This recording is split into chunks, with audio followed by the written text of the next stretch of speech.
gue tuh ketika disuruh nonton Happiness ini kayak aduh kenapa sih zombie lagi gitu. Tapi ya gue lupa kalau partner gue di podcast ini adalah Nadia.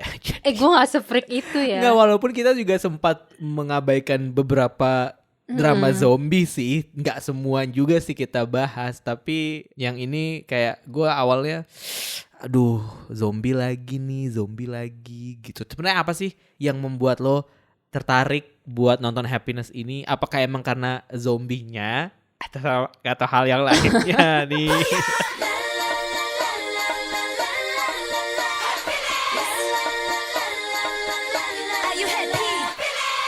Serius kayak lo bilang, gue tuh sebenarnya kalau zombie tuh nggak terlalu ini. Gue lebih suka itu sama monster, karena kalau zombie kan ya begitu aja gitu modelannya. Paling matanya pupilnya putih terus yang wah gitu kan. Di mana-mana sama aja kan, nggak berkembang gitu mukanya. Belum ada terobosan untuk hal itu ya. Beda kan sama monster kayak palanya peyang, matanya ada banyak, pokoknya yang lucu-lucu gitulah bentuknya.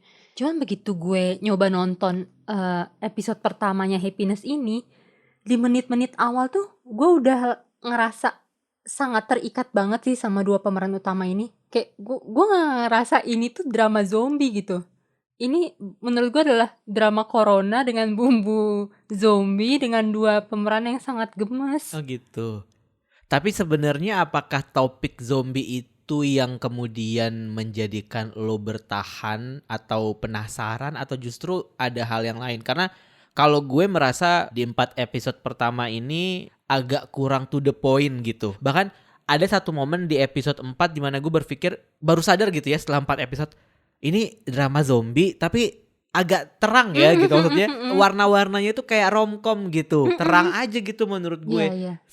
Universe-nya dibikin iya kayak di masa kini aja, kayak kehidupan sehari-hari, terus tiba-tiba ada wabah gitu. Dan yang membuat gue merasa gimana gitu ya adalah ketika bagaimana orang-orang menanggapi sebuah wabah baru setelah corona itu sebagai sesuatu yang kayak ya udah, kita udah lewat corona kemarin. Kalau yang sekarang ya udah apalagi nih kayak gitu. Jadi yang udah mulai terbiasa dengan wabah gitu jadinya. Jadi kayak itu sih yang bikin gue jadi agak kurang gitu. Gue merasa agak kurangan gitu di situ. Kalau lo gimana melihatnya? Justru menurut gue itu suatu kelebihan. Gue tuh nggak semaniak itu Ron sama zombie. Kayak film-film zombie yang kemarin baru-baru muncul itu aja, kayak siapa sih namanya? Alive, terus apalagi sih? Peninsula, kayak gitu gue nggak nonton. Padahal ibarat kata kan cuman film kan. Gue cuman butuh ya paling 2 jam gitu untuk menikmati mereka. Cuman gue nggak ngerasa tertarik untuk pengen ngintip gitu. Cuman yang bikin gue cukup penasaran sama Happiness ini adalah karena sinopsisnya itu kan intinya kayak mereka tuh di karantina kan di suatu tempat gitu. Dan gue tuh suka kayak film atau drama-drama yang sebenarnya setnya tuh kayak di satu tempat terus kayak ada hal yang terisolasi gitu. Gue tuh suka penasaran gitu sama yang kayak gitu. Karena dulu gue jadi inget, dulu gue pernah nonton film barat judulnya Quarantine ya gitu, kekunci di apartemen dan ada makhluk mengerikan gitu kan. Terus gue pengen lihat nih mereka terisolasinya tuh kayak gimana gitu. Cuman ya gitu, begitu gue nyoba disuguhkan dengan yang scene mereka di atap sekolah itu, gue kayak wah ini 2 orang ini keren banget sih. Ceweknya cool dan cowoknya tuh di awal episode 1 kita tiba-tiba dia malah nembak cewek yang ngedorong dia dari lantai atas.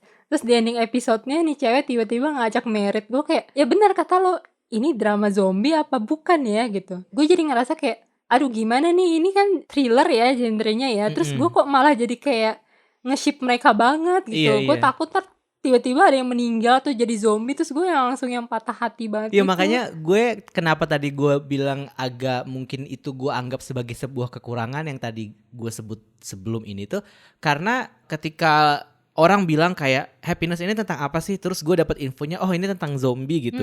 Jadi ekspektasi gue adalah gelap terus maksudnya tetap soal survivingnya tuh tetap akan ada, tapi gue nggak menyangka kalau ternyata iya ya ini drama tentang zombie tapi terang banget gitu, dengan pemilihan warna yang nggak misterius banget juga gitu. Jadi kayak ya udah kayak romcom aja tapi ada zombie outbreak tiba-tiba di situ gitu.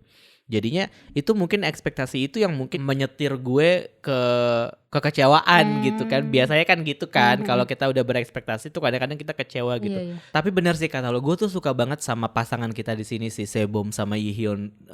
Menurut gue hubungan yang mereka bangun dari remaja sampai mereka dewasa itu tuh unik gitu. Dan yang satu lagi, Sebom sama temennya yang mas-mas sedih itu.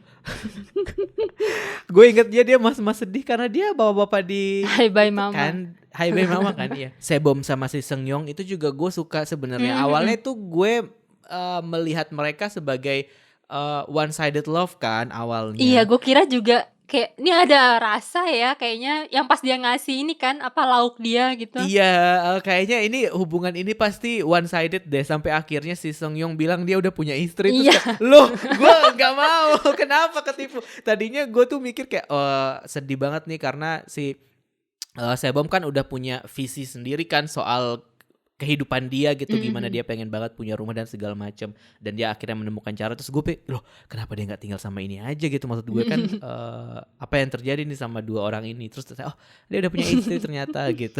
Gue agak kecewa juga, tapi gue suka sama hubungan kedekatan dia sama si Seungyeong ini, karena gue rasa kenapa Sebom sangat-sangat tertarik untuk tahu lebih banyak soal virus itu sebenarnya awalnya juga gara-gara teman baiknya dia ini kena kan. Terus akhirnya dia baru tahu tuh ternyata ada konspirasi dan segala macam di belakangnya gitu. Tapi di sisi lain si Sebom sama Yihyun ini juga kayak, gue tuh masih bertanya-tanya sih sebenarnya. Maksud gue kayak, lu beneran nikah atau nikah bohongan sih? Terus kayak kalau lu nikah bohongan tapi lu punya rasa, tapi tuh di 4 episode ini tuh nggak pernah ada love language mereka tuh nggak terlalu kelihatan yang nggak yang bucin parah, gitu. Tapi ketika si Sebom meluk dia pas hari pertama kuarantin itu kayak, oh iya gue lupa mereka tuh emang ternyata punya rasa gitu. Tapi emang nggak tahu sih apa yang membuat dua orang ini tuh nggak terlalu nunjukin yang bucin kayak gitu. Iya benar. Menurut gue ya kehadiran si tokoh Seungyeong ini tuh pengimbangnya si Yihyun sih. Karena kan yang satu adalah best friend tapi sebenarnya punya rasa nih. Nah yang ini asli best friend gitu. Jadi kayak ya orang bisa nangkep best friend bisa lah lawan jenis yang nggak ada rasa kayak dia gitu. Makanya pas si Sebom kelihatan banget kan dia sampai bela-belain mati-matian buka si truk yang berisi banyak zombie itu hanya untuk nolong si sahabatnya ini. Walaupun sahabatnya ini ya dia udah kayak ngebohongin si Sebom kan. Ternyata dia ada agenda lain gitu ya. Padahal Sebomnya udah berniat untuk ya udah kamu pasti sembuh, ayo sini ikut aku gitu. Nah, secara cerita nih kan ya, secara premis gitu kan agak mirip-mirip sama Sweet Home kan? Iya, banyak yang bilang gitu. Orang-orang yang terjebak di kompleks apartemen gitu. Walaupun kalau Sweet Home mungkin outbreak-nya monster, kalau yang ini beneran kayak zombie gitu. Apa yang membuat Happiness ini akan berbeda menurut lo? Yang tadi lo bilang itu sebagai kekurangannya sih kayaknya. Iya. Si tone-nya itu loh. Banyak yang bilang aduh tertipu nih judulnya Happiness cuman malah zombie begini. Cuman menurut gue justru ini beneran Happiness cocok. Karena sebenarnya si Sebom ini beneran ini kan. Dia kayak berusaha mencari kebahagiaan dia walaupun di tengah pandemi virus yang aneh ini gitu. Iya. Dan beberapa kali juga sempat termention kan di dialog dia kayak, aduh susah ya mau bahagia doang gitu. Iya. Terus kayak gue bisa ngeliat itu. Aduh baru aja dapat rumah udah ada dunia mau kolaps lagi gitu. Kayak ini tuh ya gitu sih menurut gue, kayak mereka tuh beneran kayak banyak hal banget yang pernah kita lalui waktu awal-awal corona itu tuh mereka tampilkan di sini, cuman dengan versi yang lebih dramatis gitu. Kayak mereka ngomongin vaksin, mereka ngomongin virus, mereka ngomongin cuci tangan, mereka ngomongin apalagi sih cara penularan, obat, yang kayak gitu-gitunya menurut gue kayak ya ini sama dengan yang kita rasain dulu. Ada panic buying juga kan. Iya. Cuman ya versi beda gitu. Bahkan yang masalah ngunciin, tiba-tiba mereka dikunciin sama penghuni apartemen lain itu pun sebenarnya kejadian juga kan waktu di awal-awal corona itu muncul di kita, yang tiba-tiba satu keluarga dikunciin sama Pak RT dan tetangganya dari luar karena kena corona, terus dijauhin sama tetangganya. Kayak gitu kan sebenarnya real banget gitu. Jadi gue ngerasa baru kali ini nih gue nonton drama Korea yang gue ngerasa mereka tuh di universe yang sama gitu sama kita. oke. Baru kali ini kan yang benar-benar ngebahas seolah-olah ya corona memang ada juga gitu di sana. Iya sih. Nah itu yang gue tangkap juga sih sebenarnya yang tadi lo bilang yang soal baru tapi baru muncul ya, baru kepikiran gitu di gue setelah lo ngomong gitu konsep si happiness ini gitu, dan kenapa si karakter Sebom ini tuh jadi kayaknya nyantai banget gitu, dan nggak cuman dia sih, kayak mbak-mbak yang di supermarket kan juga kan kayak nyantai banget gitu kan, dia cuman mikirin, kan ditanyain sama Ihyun kan, kalau nggak panik sih, kalau masih kerja gitu kan, kayak iya gue dibayar 3 kali buat kerja di sini gitu, buat hari ini ya ngapain gue heboh gitu. Dia bilang juga kayak kita juga udah pernah kan sebelumnya ngalamin ini gitu. Kemudian gue mikir mungkin yang ingin disampaikan itu kayak karena kita sudah pernah menghadapi dan mengalami hal-hal seperti ini sebelumnya, alangkah baiknya kita berpikir jernih dan tidak panik gitu. Jadi kalau lo nonton ini, gue jujur agak merasa kenapa lu santai banget ya jadi orang gitu, maksudnya kayak ketika temen lo udah bahkan ketika dia kena pun gitu ya, ketika dia kena cakar pun nggak ada euforia gitu, kayak nggak ada sel paniknya atau gimana nih orang gitu kan, kayaknya biasa aja gitu kesannya, kayak abis itu udah diobati terus dia cuma dapat info kayak symptoms lo tuh nggak parah gitu, dikasih tahu kan sama perawatnya symptoms lo tuh nggak parah kok gitu, dan dia bisa sesantai itu gitu menanggapinya. Dan gue nggak tahu sih kayak apa emang ada sesuatu yang membuat dia jadi kayak, maksudnya kan ada orang-orang yang akan santai menghadapi sesuatu atau sebuah krisis kalau sebelumnya dia sudah pernah mengalami krisis yang gede banget dalam hidup dia gitu kan. Jadi ketika ada masalah lagi yang muncul dan dia merasa bahwa oh ini nggak segede yang dulu kok, dia akan santai menghadapinya gitu. Iya. Nah, si Sebom ini tuh orangnya kayak gitu menurut gue. Jadi kayak sebenarnya tujuan dia adalah pengen hidup bahagia gitu. Kayak sesimpel itu gitu, sesimpel yang kayak bahkan ketika dia nerima nasi kotak pun kan seneng banget kan, sampai dia kan bilang kayak kalau nggak seneng sih nerima nasi kotak gitu, kayak maksudnya dia selalu menjadikan sesuatu hal kecil untuk diantisipasi untuk bisa membuat dia jadi happy gitu. Awalnya gue kira itu jadi sesuatu yang kayak ini zombie loh yang kita lagi bahas di sini gitu, kayak kenapa sih ini orang-orang jadi santai-santai banget. Tapi ketika lo tadi ngomong kayak gitu, oh itu maksud si karakter ini dibuat gitu, oh itu maksud drama ini dibuat, jadi kayak gue oh oke gitu, jadi ada sadar gitu. Iya, nggak cuman Sebom sih, ingat nggak sih waktu awal-awal yang kayaknya mereka dapat SMS dari pemerintah gitu deh untuk ngasih warning. Terus Sebom sendiri yang udah belanja buat kebutuhan karantina gitu kan, terus dia yang lain kok nggak pada ini, malah masih tenang-tenang aja gitu. Giliran pas bener udah muncul di depan muka si orang berdarah-darahnya baru deh pada panik. Oh iya itu ini ya, dikasih gambaran yang berbeda ya, maksudnya antara satu orang yang menanggapinya dengan tenang tapi serius, dengan yang satu lagi yang kayak ya udahlah kan kita udah COVID kemarin, terus tiba-tiba kayak anjir gimana ini gimana gitu ya. Iya. Kayak semacam COVID idiotnya gitu lah. Enggak gitu. Cuman gue agak penasaran nih sama masa lalunya si Sebom itu. Dia kan dibilang dia telat lulus SMA 2 tahun. SMA 2 tahun gara-gara suatu insiden kecelakaan pas dia kelas 2 itu kan. Nah itu tuh apa gitu, maksud gue apakah itu ada hubungannya dengan sikapnya extraordinary ini yang jadi super tenang, yang jadi kayak merasa udah mengalami itu sebelumnya gak sih? Iya, apakah itu atau ada hal yang gue nggak tahu, mungkin pada saat itu pengobatannya butuh obat khusus atau apa, atau merusak sebagian syaraf otaknya, kepanikannya, sel paniknya udah dihapus gitu. Ya atau gimana gitu, gue nggak. Tapi gue yakin itu ada hubungannya sama nyokapnya sih. Lo nyadar gak sih nyokapnya lagi ada di rumah sakit? Oh iya, nyokapnya sakit. Iya kan, lagi di rumah sakit kan, dan sikap nyokapnya sama sikapnya Sebom tuh bertolak belakang banget kan. Nyokapnya kan panik terus ya, kayak lo nonton TV nggak gitu, lo nonton TV nggak sih, lo lihat nggak sih ini tuh apartemen lo gitu. Sementara dia kayak iya nanti dia gue telepon lagi gitu kan, yang kayak cuek-cuek yang gimana gitu. Itu gue rasa masih berhubungan sih dengan masa lalunya dia juga. Dan gitu. itu juga yang jadi pertanyaan besarnya si Taesok kan, waktu dia loh kok orang ini doang nih yang udah kecakar nggak berubah gitu kan. Dia malah pengen neliti antibodinya Sebom gitu. Dan menurut gue mungkin antibody spesial itu terbentuk pas yang insiden kecelakaan itu gitu. Iya. Entah apa yang pernah dia konsumsi atau dimasukkan ke dalam tubuhnya sehingga dia tuh jadi berbeda gitu sama orang lain. Betul.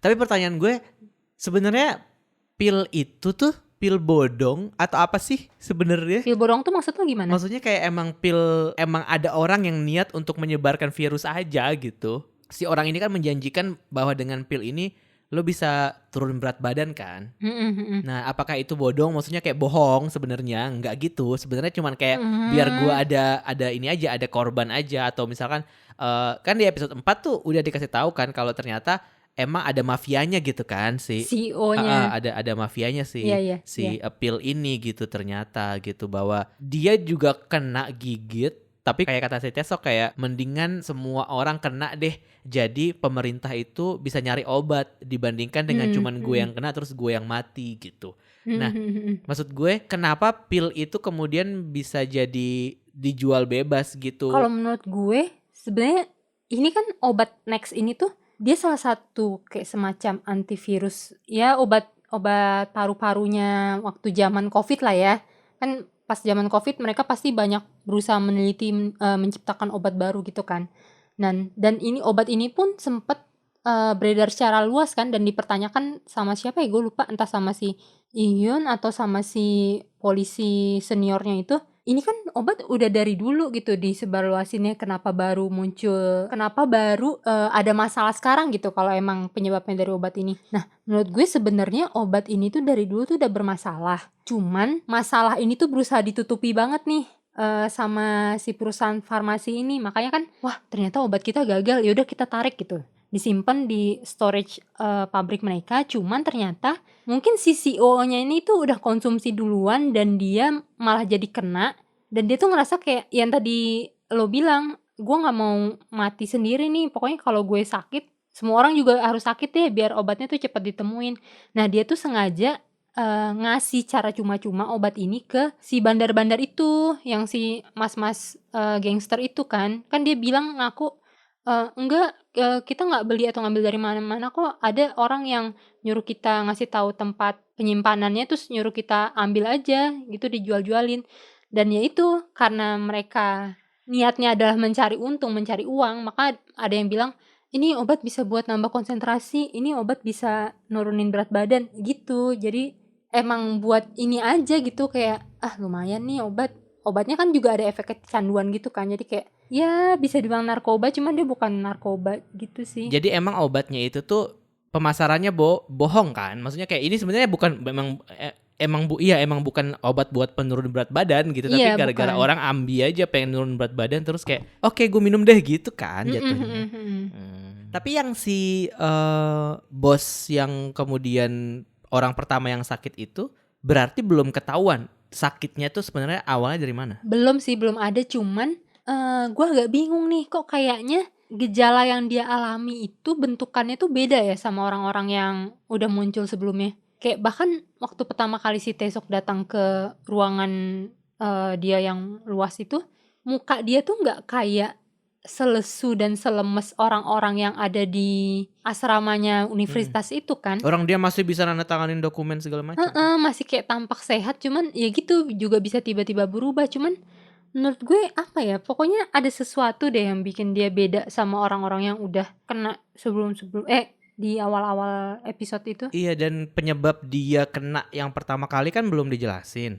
Terus kenapa dia bisa sama istrinya si Taesuk juga belum dijelasin. Kayak selingkuh kan? deh. Oh my god, mampus. Makanya pas si Taesuk jenguk istrinya itu kan dia sempat kayak mau megang tangan istrinya, nggak jadi deh. Oh iya. Jadi kayak dia sebenarnya masih sayang, cuman dia keingetan luka kayak lu ngapain ada sama bos gue di malam itu sih. gitu. Iya, berarti misterinya adalah itu dua dari mana awalnya, sama bener nggak sih dia selingkuh gitu. Tapi menjawab pertanyaan lo tadi, mungkin kenapa beda gejalanya, mungkin itu juga pengen nyelipin itu kali ya, yang varian Delta apa segala macam gitu kali ya. Mungkin bisa ada jadi. mungkin yang si orang ini kasus 001 nih gitu kan.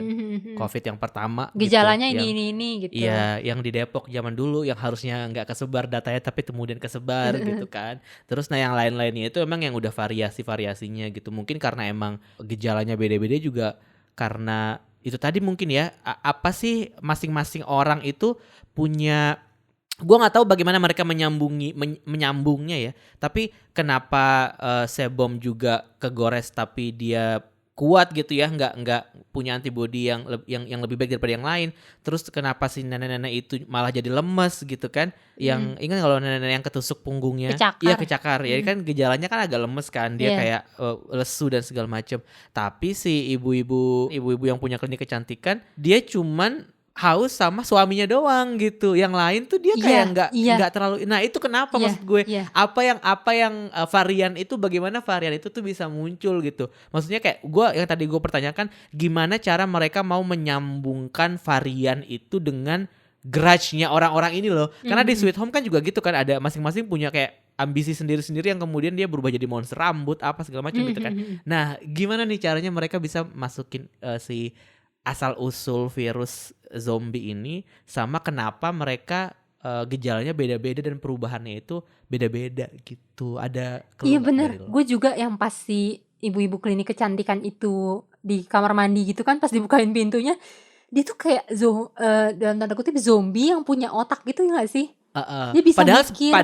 padahal dia obat itu bereaksi setelah dia mati justru kan? Iya, dan maksud gue kan si Sebum kan jadi berani buka pintu kamar mandi itu karena dia mikir, oh biasanya kalau misalkan pas lagi fase zombie nih pasti ribut nih mereka tok tok tok tok tok gitu kan. Cuman ini tenang, pasti lagi jadi manusia. Pas dia buka ternyata masih jadi zombie, cuman dia tenang mojoknya. Iya. Kenapa dia bisa berbeda? Makanya terus kenapa dia juga maksud gue nggak tahu kenapa Sebom bisa ngeh secepat itu kalau ternyata yang dia kejar tuh cuman suaminya doang. Makanya dia ditawarin juga kan kayak, lo mau keluar ya, mau ke suami lo gitu. Ya udah gue bukain pintu gitu kan. Si Sebom kan bilang gitu. Akhirnya beneran dia buka pintunya dan beneran dia ngejar suaminya gitu. Nah, itu juga yang bikin gue bertanya-tanya kayak apa efek samping apa gitu. Terus ketika dia udah dimasukin rumah sakit, dikasih tahu kalau ternyata si virus itu bereaksi setelah dia mati, makanya dia bisa hidup. Dan maksudnya dia literal zombie sih sebenarnya si ibu ini kan. Sementara kalau yang lainnya itu tuh jadinya apa ya, kalau yang lain itu ya dia sebenarnya masih manusia, tapi ketika si efeknya bereaksi ya dia berubah gitu. Tapi ada juga fase jadi manusianya gitu. Nah, zombie yang sebenarnya adalah si ibu-ibu itu. Cuman itu tadi kayak kenapa dia cuman menyasar satu orang, dan kenapa ketika dia sudah mati, ketika dia sudah mati dan dia hidup karena obat itu, dia malah jadi bisa berpikir sementara yang lain tuh enggak gitu. Itu sih yang jadi pertanyaan terbesar gue selama 4 episode ini sebenarnya. Selain yang tadi itu yang kayak si CEO itu, si asal usul penyakitnya dan segala macem gitu. Iya benar, gue juga kepikiran sama itu sih si ibu-ibu ini. Apa karena dia justru udah di fase penghujung hidupnya yang dia kata si tentara cewek tomboy itu kan, dia bahkan udah nggak bisa balik lagi ke fase manusia nih karena dia udah versi udah manusianya mati. udah sekarat ya kan. Iya. Kalau dia balik dia langsung metong gitu. Apakah karena itu jadi nyatu nih antara fase manusia yang bisa berpikir dengan fase zombie yang nyeremin itu gitu. Iya, makanya kayak mau nyambungin ke mistis juga, tapi kayaknya nggak nyambung sih karena dari awal kita tidak diajak untuk masuk ke ranah mistis gitu. Iya sama kayak di Sweet Home itu, ingat gak lo yang monster ibu-ibu yang jagain anak? Yang pada akhirnya punya anak di kamar mandi. Iya jadi anak, jadi bayi bahkan dia. Iya. Iya maksud gue ada monster yang jahat yang nyari-nyari itu, tapi ada juga monster yang justru bisa digunakan untuk melindungi manusia gitu. Apakah di sini juga begitu? Terus gue jadi kepikiran juga sama chatnya si ibu anak yang sakit itu. Iya. Yang dibilang, ibu sayang kamu gitu, titik. Itu apakah ibunya udah berubah juga tuh jadi zombie? Kan kata si Tesok, soalnya ibu atau orang tuanya tuh kemungkinan besar ngonsumsi pil itu juga kan. Apakah dia tipe zombie penyayang yang masih bisa ngechat anaknya? Gue nggak tahu apa si Tesok itu memang sengaja ngurung Sebom dan Ihyun gitu ya. Maksudnya dia sengaja tuh ngeluarin perintah lockdown ketika orang-orang yang tahu soal kasus ini, orang-orang utama yang tahu soal kasus ini sedang ada di situ, sehingga mereka nggak bisa kemana-mana gitu. Karena kalau misalkan mereka dibiarin keluar, mereka akan cari tahu lebih banyak kan tentang si sumber apa yang terjadi ini gitu. Enggak tahu, orang dia sempat nawarin Sebom kok, kamu mau keluar nggak gitu. Terus kata Sebom, enggak, orang ini rumah aku di sini, aku bukan tipe orang yang kabur gitu aja gitu. Tesok nawarin kok, soalnya menurut dia Sebom itu tuh orang yang bisa berguna gitu untuk di luar sana karena kan dia tangkas, cepat dan Dan dia juga punya antibody sih sebenarnya. gitu. Justru Iya, menurut gue iya, Taesok iya. itu menganggap sebom ini berharga gitu untuk Kalau diteliti. Ihyun gimana menurut lo? Apa tadi yang gue bilang itu mungkin berlaku juga buat Ihyun kayak sengaja Enggak atau sih, menurut gue sih Taesok ini kayaknya baik deh. Maksud gue, dia bahkan ngeh kan kalau si Ihyun ini suka sama si Sebom. Dia tipe orang yang punya perasaan gitu. Cuman mungkin ya dia tipe orang yang kaku gitu loh. Jadi kayak mungkin terlihat jahat, cuman sebenarnya dia tuh berusaha memikirkan jauh ke depan untuk kepentingan semua orang juga. Kalau gue rasa sebenarnya dia motivasinya masih istrinya sih. Iya, itu utamanya sih. Iya itu utamanya, walaupun dia sudah disakiti tapi kayaknya istrinya lagi hamil kan. Mm-mm. Jadi dia masih berusaha untuk bisa kembali lah gitu sama istrinya. Tapi agak munafik juga sih menurut gue karena keinginan si CEO-nya dia, si bosnya dia yang biar ya udah nggak apa-apa yang lain kena juga supaya obatnya cepet. Sebenarnya itu juga menguntungkan buat si Taesok menurut Iya, gue. iya. Itu menguntungkan. Cuman dia juga kayak ya mungkin dia masih punya moral itu ya sampai akhirnya dia tidak mau berpikir seperti itu, tapi di saat yang sama sebenarnya kondisinya dia juga diuntungkan gitu. Dalam kalau obatnya juga udah ketemu gitu. Tapi ya itu sih kayak ada drama-drama yang kita tuh udah bisa sense gitu dari awal ini jahat nih. Tahu lah maksudnya motivasi jahat dia tuh kenapa gitu. Nah kalau yang di sini tuh si Taesok ini gue masih agak entah kenapa spesifik ke dia aja gitu. Gue kayak apa sih mas maunya gitu. Kayak gue masih belum bisa kayak apa sih mas maunya gitu. Dia orang baik, Ron. Gue yakin dia orang Lo positive thinking banget lo ya. Enggak, menurut gue dia orang baik. Tapi alasannya apa itu? Gue nggak bisa kalau cuma dibilang dia orang baik. Iya semua orang juga baik Nat. Semua orang pasti punya sisi baik. Tapi apa alasannya? Kelihatan dia gitu. tuh enggak Akrab banget tetangga lo ya. Pokoknya gue gak ngerasa dia jahat dari perilaku yang ditampilkan ini ya. Menurut gue dia udah bersikap dan memutuskan segala sesuatunya itu dengan cukup rasional tanpa ada hal yang menurut gue mencurigakan gitu. Justru gue curiganya sama si Andrew. Iya Andrew mah udah jelas-jelas. Iya. itu yang pertama dia nggak jelas, yang kedua lo mau nggak curiga juga ya lo aneh gitu. Dia mah emang diciptakan untuk dicurigai gak sih? Iya, cuman siapa tahu ada yang mikir Andrew akan jadi pahlawan gitu. Iya, karena dia baik ya, kayak menyelamatkan kumbang gitu kan. Kayak kesannya dia masih punya hati gitu. Tapi ya maksud gue siapa yang nggak curiga kalau di komunitas lo lagi kuarantin ada orang yang pakai masker pas ditanya KTP-nya mukanya dirusak, ya siapa yang nggak curiga gitu kan. Tapi Emang motifnya apa tuh diciptakan. kira-kira? Kalau menurut gue dia ini sih itu KTP palsu kalau menurut gue. Itu KTP orang. Dia pakai nama samaran gitu. Gua rasa dia ini penyintas dari Korea Utara. Jadi sebenarnya awalnya Iya, sebenarnya awalnya itu. Jadi dia ini penyintas dari Korea Utara sebenarnya. atau dia orang Wuhan jangan-jangan. Tapi bisa jadi sih Iya ya. kan? Dari Bisa jadi negeri sih ya. lain. Masih bisa jadi sih. Tapi mungkin dari Korea Utara sih menurut gue. Kayak lebih masuk akal, lebih cepat ngerti bahasa Korea gitu maksudnya. Kalau dari Wuhan kan harus roaming dulu, harus pakai aplikasi Duolingo dulu kan. Kalau ini kan dia kayak langsung bisa ngerti gitu. Ya, cuman plot twistnya bisa jadi di dia sih. Bisa jadi di dia. Gue jadi kepikiran sih karena lo bilang gitu. Soalnya kan obat Next ini kan sebenarnya awal mulanya bukan dari Korea Selatan itu kan, kata si Taesok itu dari negeri lain. Cuman mereka ngopi paste obatnya dan ngeproduksi sendiri kan di negeri ini gitu. Cuman ternyata obatnya gagal. Jadi yang sebenarnya yang kena wabah ini tuh nggak cuman di negara ini gitu, di negara lain juga mengalami hal yang sama gitu. Iya, dan Rusia juga udah kena kan di episode 4. Diliatin kan di TV udah pada sepi gitu dunia ini. Nah iya sih bener, kayaknya dia salah satu penyintas di negara mana gitu yang udah sembuh duluan. Makanya dia pas lihat orang-orang jadi zombie itu dia tenang-tenang aja gitu dari atas. Iya kayak udah ngerokok aja. Sebat aja gitu. Iya. Ntar juga sembuh. Betul. Iya. Mungkin bisa jadi karena dia memilih menggunakan nama Andrew, mungkin bisa jadi dia dari Rusia sih, tapi nggak tahu Andrew nama Rusia atau bukan ya, nggak tahu juga sih gue. Dari Amerika biasanya. Mungkin ya.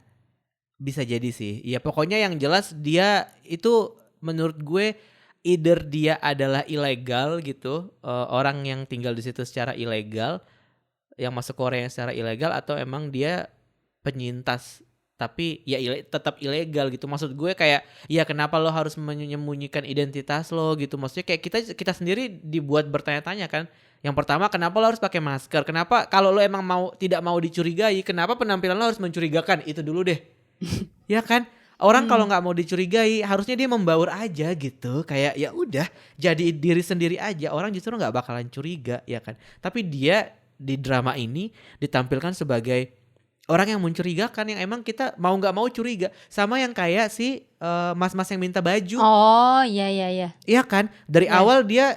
awal orangnya merasa insecure banget sama virus gitu, pakai APD gitu, pakai masker, bahkan dia kesel sama orang yang nggak pakai masker di lift atau yang bicara di lift gitu. Tapi justru itu membuat gue curiga sama orang ini. Kenapa? Apa alasan lo? Nggak mungkin, kayak menurut gue ya, nggak mungkin dia dimunculkan di sini cuman sebagai orang yang takut COVID doang gitu. Menurut gue nggak mungkin, karena kayak iya aneh gak sih? Dan dilibatkan terus dalam 4 episode pertama tuh, dia dilibatkan terus gitu. Kayak masih di follow up terus yang soal nanti gue kasih baju deh gitu kan, masih di follow up terus kan soal sampai akhirnya dia ngasih baju gitu. Tapi ya ketika dia di awal, maksudnya dia mencurigakan tapi dia tetap berperilaku sebagai orang baik sih gitu. Maksudnya ketika dia diperlakukan baik, dia pun berterima kasih. Ketika dia dikasih makanan, dia juga kayak dengan seenaknya minta baju gitu aja. Itu kayak menurut gue ya ini mungkin orang biasa. Tapi masa sih? Gue pasti gitu sih sebenarnya. Kayak masa sih, karena menurut gue semua orang yang tampil tuh pasti ada perannya gitu, dan gue belum tahu nih dia siapa gitu. Atau jangan-jangan dia penyitasnya. Jangan-jangan. Pokoknya kayak di antara dua mas-mas bermasker ini kayaknya ada yang kalau emang penyitas mungkin di mukanya tuh ada meninggalkan bekas apa ya? Bekas cakaran. Gue rasa sih bekas cakaran tuh di Andrew sih menurut gue. Di Andrew ya. Soalnya kan si ibu-ibu yang mempekerjakan dia kan, dia bilang kayak iya muka dia rusak gitu kan. Iya. Muka dia rusak itu pasti karena ya pernah dicakar sama monster yang sama gitu, yang bukan monster sih, apa zombie yang kena virus juga gitu, tapi ya dia selamat pada akhirnya. Jangan-jangan dia semacam setipe sebom. Mungkin pada akhirnya dia akan punya antibody yang menyelamatkan semua orang gitu. Iya. Bisa Sebom jadi juga juga yang sih. cakaran di tangannya kan lama sembuhnya kan. Iya, walaupun terakhir dicek udah mulai kering kan kata si mas-masnya. Iya, karena dirawat dengan cinta sama Iya. Iyo. Disalepin tiap saat. Disalepin. Iya. Sementara si ibu-ibu yang tua selalu komentar kayak, kalau gue luka juga lo gak pernah kasih salep gitu ke suaminya. Iya, gue sedih deh sama pasangan ini. Iya, mana anaknya gitu banget lagi. Iya, permintaan terakhir si ibu gak berhasil kebeli lagi gara-gara bapaknya gaptek, gak ada yang mau nolong. Iya, kenapa sih orang-orang ya nggak mau nolongin yang pas mau beli itu apa? Gue udah nggak percaya lagi sih sama manusia. Ada satu quote juga di sini yang dia bilang kayak, manusia sekarang gitu ya, kayak gue nggak percaya lagi sama manusia. Iya, gue nggak percaya lagi sama manusia, sumpah sih. Tapi emang realitas sih menurut gue itu. Gue dengar cerita-cerita dari orang tuh kayak, ya ampun gitu. Kayak ini Korea kalau di drama tuh kesannya kayaknya fascinating gitu, kayak wah keren gitu. Tapi secara sosial masyarakatnya tuh kayak gitu maksud gue, kayak apa yang ditampilkan di drama ini bisa aja mungkin sebenarnya terjadi di dunia nyata juga gitu kan, kayak sedih sih.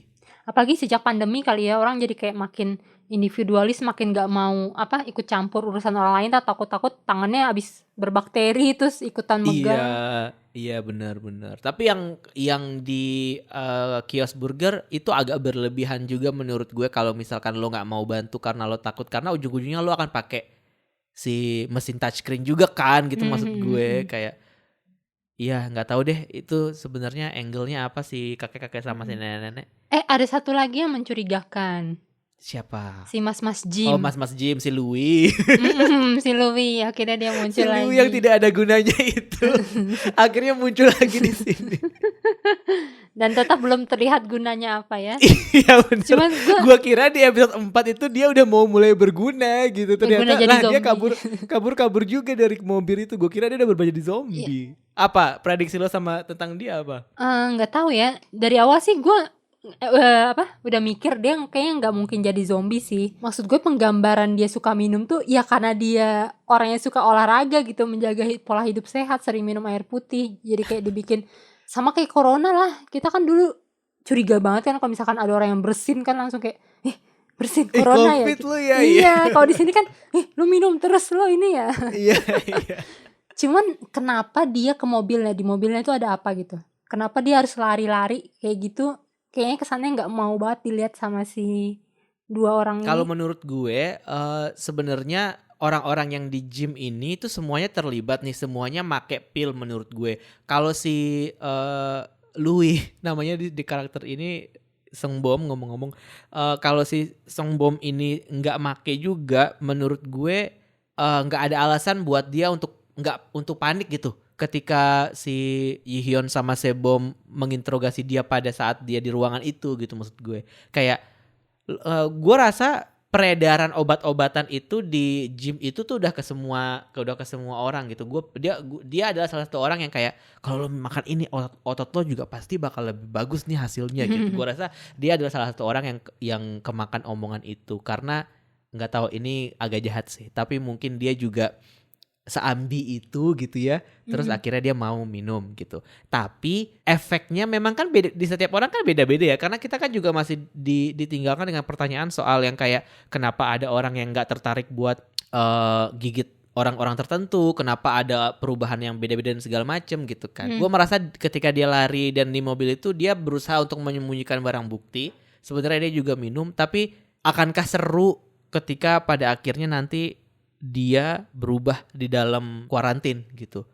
Kenapa dia banyak minum? Gue rasa dia mikir kayak kalau gue banyak minum mungkin efeknya akan berkurang kali ya. Mungkin kayak tubuh gue akan bikin efek obatnya jadi keluar gitu. Kayak misalkan gue terakhir minum obat ini 3 hari yang lalu gitu, tapi gue kayaknya belum merasa bahwa obat ini keluar dari sistem tubuh gue. Jadi oke, gue minum deh biar pipis terus gitu. Ini biar keluar terus obatnya gitu. Iya, Efeknya biar cepat hilang. Mungkin bisa jadi jadi dia nyembunyiin obat, atau jangan-jangan dia kayak temennya nyembunyiin zombie di dalam mobil. Iya sih, tapi agak aneh kalau dia nggak kegigit sama si zombie itu. Iya sih, harusnya zombie ribut ya. Tapi satu hal yang paling gue syukuri adalah lo inget gak sih mas-mas yang ngunci waktu mau ngambil nasi kotak? Oh, dia akhirnya kena karma. Akhirnya dia kena, gue kayak mampus.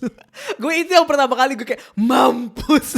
Iya, benar-benar. Sumpah gue sebel banget kayak orang, enggak sih, basically gue sebel sama orang-orang kaya sih, yang orang-orang kaya yang merasa bahwa iya ini yang selalu berpikir kalau misalkan kita ketahuan nanti harga apartemen kita turun, itu kayak enggak, ya nggak apa-apa khawatir soal harga apartemen. Iya, tapi kok sempetnya sekarang dipikirin gitu. Maksud gue kayak ini lagi kondisi hidup dan mati sih ini. Tapi itu pasti ada sih. Itu pasti ada orang-orang yang kayak gitu. Karena di Sweet Home pun juga ada kan si bapak-bapak itu. Bapak-bapak minimarket Juga kan kayak gitu. Orang-orang kan, egois. Bayar ya gitu, kalau misalkan ini lo harus bayar ya kan, gue jualan juga. Iya, pasti akan ada. Gue inget tuh di scene yang bapak-bapak nyebelin kena karma itu di makan zombie itu. Gue bukannya fokus ke dia, gue malah fokus ke Sebom sama Ion pegangan tangan. Iya. Saking kuatnya chemistry mereka, gue kayak bodo amat lah zombie, yang penting mereka pegangan tangan. Iya kan, kayak gue tuh bingung, maksudnya gue suka nih sama couple ini, tapi hubungan mereka tuh aneh gitu, kayak nggak diumbar, ngerti nggak? Nggak diumbar. Lo bayangin kan, maksudnya kebayangin kalau kita nonton kalau si Hyejin sama Hong Bangjang gitu misalkan yang terjebak di sebuah apartemen, pasti kan mereka akan mau pelukan terus gitu ya. Kayak Hyejin yang kayak nggak mau Hong Bangjang temenin aku, pasti kan gitu terus kan. Sementara dua orang ini mereka tahu mereka sama-sama suka, tapi apa sih yang membuat lo jadi yang menghalangi lo untuk berkasih sayang tuh apa sih? Nah itu yang gue tuh masih, apa sih ini maksudnya, Pak, hubungan seperti apa sih ini gitu. Makanya adegan-adegan kecil itu yang bikin kita ujung-ujungnya jadi gemes gitu. Iya benar. Yang dia nyelimutin malam-malam aja tuh gemes banget sebenarnya. Iya. Dan ngomong-ngomong gemes, gue keselnya sama si channel atau platform TV itu. Oke, mereka ini kan asli original sana ya kalau nggak salah ya, produksinya. Cuman banyak banget loh scene yang ternyata di-cut gitu. Oh Scene-scene iya? yang ternyata hanya ada di episode Happiness yang ditonton di TV gitu. Oh Sedangkan kalau misalkan lu nonton Happiness di platform lain, itu tuh nggak sama gitu dengan yang ada di TV. gitu. Gua juga baru nemu itu gara-gara lihat di Twitter dan itu beneran ada gitu. Mereka ngasih cuplikan scene-scene yang dipotong itu dan salah satunya adalah scene yang menurut gua banget tapi kenapa dipotong itu. Oh gitu? Jadi pas pagi kapan gitu sebelum si Lee-hyun mau nemuin si Tae-sok gitu, yang dia bilang, "Udah Sebom tidur aja, kamu libur kan hari ini," gitu. Di situ Sebom itu sempat manggil Lee-hyun buat ngelap beleknya Lee-hyun. Lu bayangin gitu, seberapa deket dan comfortable-nya mereka satu sama lain sampai pas Lee-hyun pamit, si Sebom, "Sini," terus ngelapin beleknya, "Nih dilap dulu," gitu. Kayak gue sama laki gue aja belum pernah ngelap-lap belek gitu satu sama lain. Ini 2 orang ini udah melebihi suami istri gitu. Tapi apa alasannya mereka menghapus itu? Apakah memang untuk penonton internasional mereka pengen kayak enggak, kita memang pengen fokus untuk penonton internasional adalah ya konflik zombinya gitu, si lockdown-nya bukan si love line-nya. Karena maksud gue kalau memang itu yang mereka inginkan, ya itu kena banget sama gue. Ujung-ujungnya ya gue memang nggak fokus sama hubungan mereka walaupun gue bertanya-tanya sih. Tapi itu necessary nggak sih untuk dilakukan gitu loh, maksudnya. Kayak apa bukankah drama Korea itu memang selalu satu paket tuh gitu. Kayak ya manis-manis cinta-cintaan di tengah perzombian gitu. Ya baper-baperannya di tengah bunuh-bunuhan atau di tengah pukul-pukulannya My Name misalnya. Itu kan memang ibarat udah paket ya. Kalau lo nonton Korean drama ya lo dapat semuanya gitu. Apa ya alasan mereka untuk Ada memotong yang itu? bilang mungkin karena ya trik marketingnya TV itu gitu biar kayak orang tuh mau subscribe gitu di dia. Tapi padahal sebenarnya mereka belum tersedia untuk internasional kan, masih baru di Iya Korea makanya doang kan. Jadi itu. kayak nggak adil banget buat penonton internasional gitu. Terus ada juga Iya yang aneh bilang juga sih. ini karena durasi di TVN-nya gitu. Jadi kayak mesti harus dipotong nih. Sedangkan kalau misalkan di platform streaming itu kan ya bebas gitu kan. Sedangkan kalau misalkan Iya. melalui TVN mungkin ada jatah durasi yang harus kayak kepanjangan nih gitu. Terus ada juga scene yang waktu ini loh, apa? Sebom sama Ihyun zoom-zooman sama nyokapnya Ihyun. Mm-mm. Kan habis itu udah kan gitu aja kan, hilang kan, Mm-mm. nggak diliatin. Terus tuh sebenarnya ada sampai si Sebom ngobrol sama ayahnya Ihyun tuh juga ada gitu. Terus waktu yang pas pertama kali mereka karantina malam tidur terpisah itu, si Sebom sempat keluar terus ngajakin Ihyun buat apa? Minum bir bareng di balkonnya. Terus ada juga scene si Sebom sama si anak kecil itu yang sakit-sakitan itu.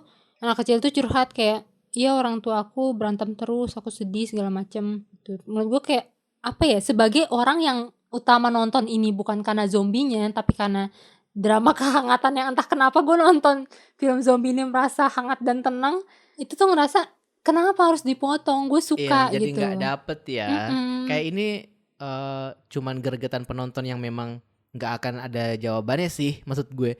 Tapi ya sekarang lo bahas ini ke gue dan kemudian angle-nya adalah emang sebuah drama yang menawarkan kehangatan di tengah pandemi gitu. Jadi kayak kenapa harus adegan-adegan itu yang lo potong gitu? Kenapa nggak adegan-adegan pembicaraan-pembicaraan yang tidak masuk akal yang lainnya aja yang dikorbankan gitu, maksud gue. Terutama sih hubungan Lee-hyun sama Sebom sih menurut gue itu masih agak kurang gitu. Kalau harus dipotong bagian uwunya, maksudnya kalau sejauh ini yang gue tonton itu tadi kayak hubungannya jadi cuman kayak friends with benefit aja nih gitu. Kayak si mereka benefitnya iya. tapi nggak kesana ya. Iya, benefitnya nggak ke sana. Si Sebom cuman pengen punya apartemen, tapi dia harus nikah dulu sama orang. Jadi kayak siapa yang bisa gojek nikah? Oh ada Lee-hyun nih gitu. Jadi ya udah. Jadi ya itu benefitnya gitu, bukan yang enak-enak gitu maksudnya. Tapi ya jadi nggak nyampe, heartwarmingnya tuh jadi nggak nyampe. Ya, Gitu. walaupun menurut gue dua pasangan ini masih tetap ini banget sih. Iya sih, masih tetap oke lah, masih tetap yang kayak bikin Gue penasaran langsung gitu. keinget My Name yang apa yang lu bilang, apa yang lu harapkan dari dua muda-mudi bermalam bersama gitu. Langsung ewi-ewi, sementara ini ada Yihyun yang dari sejak SMA udah menyimpan rasa gitu. Terus tinggal bareng bersama gebetan sejak masa SMA-nya itu, cuma dia masih tetap stay cool. Oke, wah gemes banget sih nih laki. Gua rasa sebenarnya apa yang terjadi ketika dia SMA itu tuh adalah alasan utama kenapa Yihyun juga nggak berani bertindak lebih jauh sih menurut Iya, gue. iya. Karena ditolak. Jadi itu yang membuat dia Iya. jaga diri gitu. Gak apa lah Yihyun, jaga diri bagus lah gitu. Jangan jadi cowok gatel. Jangan jadi Park Jae-on Nyari gitu maksud gue, kesempatan. kayak lirik sini cantik, oh oke ayo gitu. Terus yang ini cantik, oke ayo gitu. Emang Park Jae-on modal tampang aja. Untung bener tampangnya punya sih. Kalau gue punya tampang, gue seneng dibilang modal tampang gitu. At least gue punya tampang. Dibandingkan kayak gue gak punya tampang, gue gak tahu rasanya gimana rasanya jadi orang yang modal tampang sampai sekarang. Oh itu desire terpendam lo ya. Lo kalau di Sweet Home kayaknya jadi monster tampan deh Ron. Iya makanya kayak gue pengen banget sampai di satu titik dalam hidup gue kayak orang bilang kayak halah modal tampang aja, kayak wah alhamdulillah akhirnya gue bisa merasakan dikatain modal tampang gitu. Dan yang gue juga suka di Happiness ini adalah, lu ngerasa gak sih kalau di sini tuh banyak apa ya, apa sih istilahnya, gue nggak gitu yakin deh, dialog satir atau apa sih, pokoknya hal-hal yang black comedy gitu loh. Gue merasa menangkap vibe-nya Parasite gitu, ya gak sih? Contohnya kayak di adegan yang tiba-tiba si temennya Sebom itu datang mergokin Sebom lagi ngeliatin siapa juniornya itu di lantai gesek-gesek. Gesek-gesek apa nih? lagi gigit paternya. Oh iya. Itu gue ngerasa kayak mungkin dia di awal ngira ini orang berdua ngapain cowok gitu kan. Terus malah sempet-sempetnya lagi si temennya malah ngomongin, tenang babi potong kamu ini kok udah aku suruh jagain sama yang lain gitu. Kayak apa ya, mereka tuh tetap berusaha menyelipkan komedi di situasi-situasi yang sebenarnya serius gitu. Cuman mereka kayak bikin kita ketawa di hal-hal yang kita seharusnya nggak ketawa gitu. Kayak terus yang waktu ini loh, si bapak-bapak yang bunuh istrinya itu ketangkep.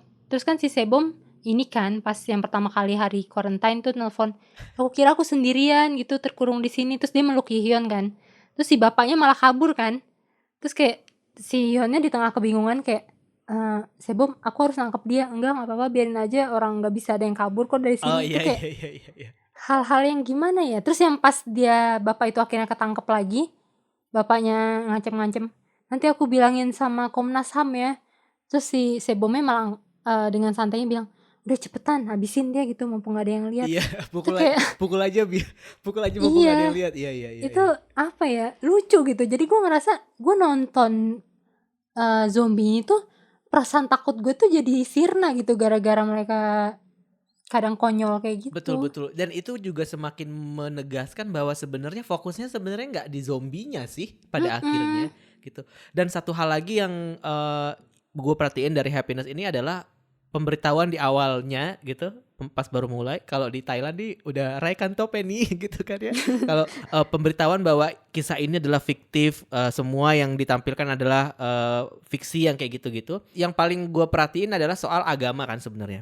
Semua agama yang ditampilkan di sini fiksi gitu kata dia.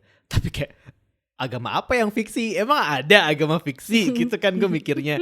Tadinya kan gue mikir kayak mungkin mereka pengen menampilkan agama bohongan gitu ya, atau mungkin apalah agama yang dikarang atau kepercayaan apa yang dikarang gitu.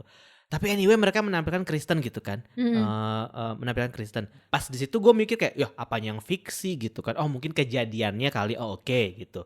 Terus gue mikir lagi, kalau mereka memang memutuskan untuk menampilkan agama yang fiksi dalam artian agama yang kepercayaan atau aliran sesat yang lain gitu, jadinya malah nggak relevan gitu, karena justru Korea dikenal ya memang dengan orang-orang yang misionarisnya ini gitu kan, yang orang-orang yang memang ngajak, ayo kamu harus percaya Tuhan karena Tuhan bisa mengobati segalanya kayak gitu-gitu itu kan. Dan di situ menurut gue ada chance untuk menjadikan Happiness ini thriller yang lebih menegangkan lagi gitu. Tapi di 4 episode pertama ini masih belum terasa, dan itu sebenarnya satu-satunya thriller di luar zombinya yang gue nantikan. Ini nih efek gara-gara gue habis nonton Midnight Mass Midnight. sebenarnya. Jadi kayak gue tertarik nih sama isu ini yang untuk yang diangkat, karena nggak belum ada sih yang gue tonton ya. Mungkin sudah ada produknya tapi gue nggak nonton. Belum ada yang gue tonton yang menampilkan konflik itu gitu. Karena gue tuh suka banget sama satu film ini dari novel Stephen King, judulnya The Mist. Itu ada filmnya sama ada seriesnya di Netflix juga tuh seriesnya. Dua produk ini eksekusinya tuh beda. Antara series sama si filmnya ini beda. Tapi konsepnya sama si Happiness ini juga. Jadi kalau The Mist itu ceritanya tentang tiba-tiba di sebuah situasi gitu ada wabah asap gitu ya. Terus dari tengah-tengah asap itu muncul monster gitu. Nah, di series dan di filmnya itu ceritanya sama tuh. Jadi sebuah keluarga yang terjebak di supermarket, yang di seriesnya itu terjebaknya di mall gitu. Nah di situ semuanya clash tuh, berbagai kepentingan tuh clash, tapi tujuannya sebenarnya cuma satu, survival, pengen bertahan hidup. Cuman ya benar muncul orang-orang yang kayak orang-orang serakah, orang-orang yang memikirkan dirinya sendiri doang, orang-orang yang nggak mau mendengarkan perintah karena dia merasa kayak gue nggak pantas diperintah sama lo, yang kayak gitu-gitu. Dan yang menariknya adalah ada satu karakter yang religius banget gitu. Jadi dia memanfaatkan kondisi itu untuk kayak si suaminya ibu-ibu kaya itu untuk berusaha mencari pengikut gitu. Nah itu tapi dibalik semua konflik dan di antara semua konflik yang ada di The Mist itu, konflik itu yang paling bikin gue suka, yang paling bikin gue gregetan, dan ujung-ujungnya yang bikin gue jadi kayak puas banget ketika orang-orang itu marah sama dia gitu. Kayak itu kayak wah puas banget, kayak dia ngaduk-ngaduk emosi gue tuh berhasil banget. Nah di Happiness ini udah ada nih ditanemin sedikit-sedikit bumbu-bumbunya gitu. Dan itu yang gue berharap akan lebih banyak dieksplor gitu loh ke depannya. Ketika mereka sudah mulai lockdown semua. Jadi konflik itu yang gue pengen ada muncul di saat yang sama. Kita akan tahu misalkan apa yang terjadi sama si Phil ini, penyakit ini sebenarnya dari mana, siapa si Andrew itu gitu. Jadi di antara semua itu sebenarnya konflik agama ini yang gue tunggu-tunggu. Tapi ini emang karena efek gue nonton tayangan serupa sebelumnya sih. Jadi ketika gue nonton ini jadi kayak wah menarik juga nih, ada elemen-elemen ininya. Bisa gak ya bakal dieksplor itu sih. Iya. Sebenarnya. Menurut gue elemen agamanya tuh cukup kencang sih. Gak cuman dari si suami ibu-ibu nyebelin itu. Ingat gak loh yang pas kasus kedua setelah yang di Gosiwon apa motel tuh yang awal pembunuhan itu, kan sempet tuh masuk berita lagi kayak di shelter mana nih 10 orang kena juga nih dari penyakit gila ini gitu.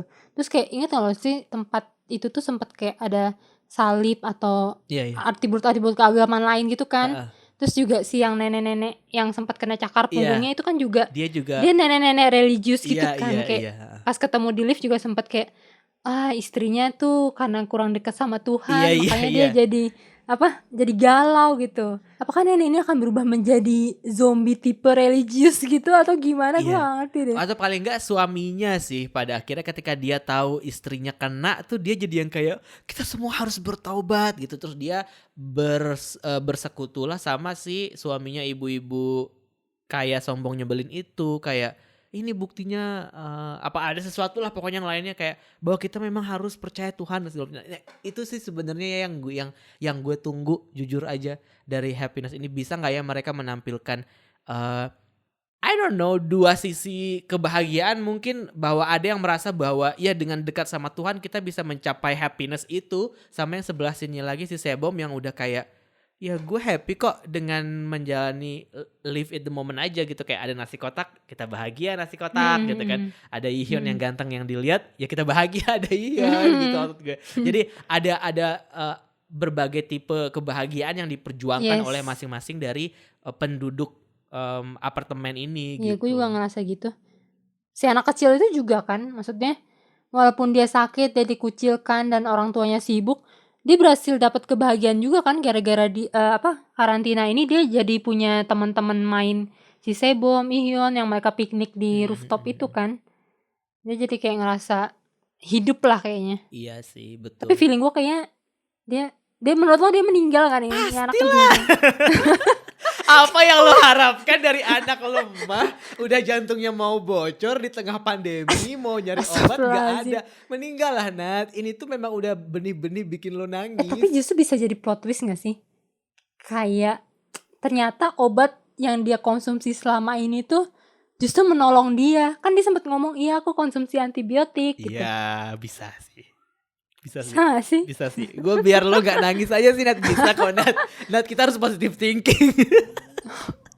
Ya oke lah kalau ternyata si anak ini meninggal, berarti dia gue anggap sebagai alat untuk Sebom bisa healing dari trauma masa kecilnya yang sering dengar orang tuanya ribut juga sih. Iya. Atau jajan yang meninggal ini si polisi senior yang berhasil menyatukan mereka waktu SMA dulu. Gue rasa kalau memang arahnya adalah untuk memberikan depresi berlebihan ya, orang-orang terdekatnya akan meninggal sih Nat, gitu maksud gue. Kayak Sebom aja Songyong sakit aja dia kan udah kayak berjuang sih iya, tapi gue tidak menemukan dia ada di fase yang kayak emosional banget gitu loh. Iya. Kayak dia sedih sih memang dan dia berjuang, dia berusaha untuk kayak lo sembuh kok. Tapi dia tuh nggak ada di fase yang kayak sedih banget, nggak juga gitu. Lebih ke Dia yang perlu kayak di-trigger ya. iya lebih Trigger ke yang lebih. kayak kalau kita overthinking, kalau dia lebih ke positive thinkingnya berlebihan. Tapi dari gitu. segala overthinking gue paling takut Ihyun kena sih. Maksud gue nggak khawatir nih sama Sebom, dia udah terbukti kebal kan. Nah Ihyunnya ini dia kan sayang banget nih sama si Sebom. Kayak apa aja yang Sebom bilang iya dia nurut, dia kayak tipe orang yang akan berkorban banyak gitu. Ntar dia maksudnya melindungi Sebom malah dia yang kena jadi zombie gimana? Sebom gimana? Ihyun itu kan adalah tempat dia pulang. Enggak ya, Ion itu adalah alat yang dia gunakan untuk bisa mendapatkan rumah di apartemen itu. Enggak tahu. Ihyun yang berhasil membuat hari-harinya selama puluhan tahun ke belakang itu bahagia. Tapi kalau misalkan memang benar Sebom itu adalah orang yang punya antibody, Ion mau kena pun dia udah selamat, ada Sebom, tenang aja. Iya. Amin Jadi ya. mereka memang selalu melengkapi satu sama lain. Berarti menurut lo ini pokoknya endingnya bakal happy ya? Enggak sih. Sesuai judul. Enggak sih. Kenapa Tadi lo bisa kata lo kesimpulan gitu? Enggak sih. Ihyun pasti akan tertolong kalau dia kenapa-napa Ya karena ada Ion Sebom. akan tertolong, tapi bukan berarti itu happy kan. Emang kalau Ion tertolong terus semuanya akan berakhir bahagia kan enggak tentu. Iya gue gak peduli sama yang lain. Yang penting mereka berdua berhasil menikah sesungguhnya. Gue kalau sekarang nonton drama Korea itu udah nggak penting apakah mereka happy atau tidak happy gitu. Yang penting endingnya masuk akal dan memuaskan gitu buat penonton. Karena sebuah series diciptakan memang untuk penonton kan, bukan untuk siapa yang bahagia sama siapa gitu. Jadi kalau gue puas dan gue happy, ya itu yang paling penting gitu. Terserah apakah nanti Sebom dan Ihyun akhirnya happy sebagai zombie bersama. Oh iya ya, bisa jadi ya. Bisa mereka jadi. kekal sebagai zombie. Iya kan, bisa jadi. Tapi ya anyway, gue tidak mencari itu sih. Kalau lo gimana? Lo mau apa? Apakah lo tipe yang emang pokoknya Oppa dan Oni harus bersama? Tergantung gitu. sih, kayak yang waktu itu gue di My Name kan gue bilang kan, gue gak butuh nih romance mereka gitu.